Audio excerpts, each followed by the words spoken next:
So we're made up of molecules.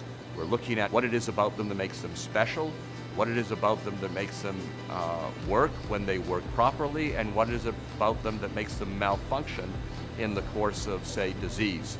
And at a fundamental level, you have to understand how those molecules are interacting with other molecules. And these molecules are not static entities. Just like if I take a picture of somebody, I get a static entity. I learn something about that person, what they look like, how big they are perhaps, but I don't learn a lot about them.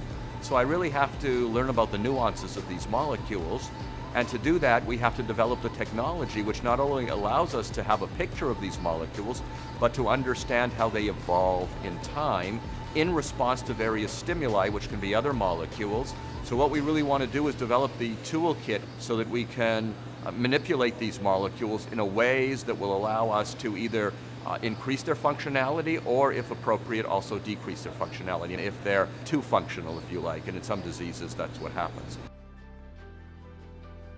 So what is nuclear magnetic resonance spectroscopy, NMR, the thing that I spend most of my life doing? Basically, we have our molecules. Our molecules are made up of little bar magnets.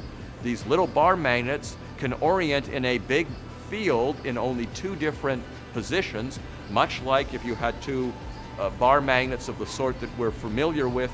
A North Pole can be with North Pole, or a South with a South. That's like with like, that's higher energy. Or a North with South is lower energy. We have that same sort of phenomena.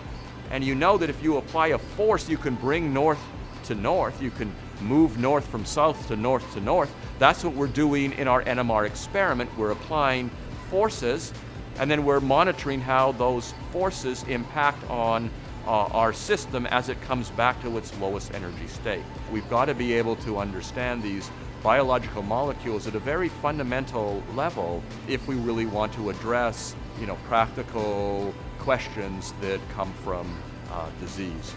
Molecules are at the root, and we want to be able to understand these molecules fundamentally. So that's my North Star.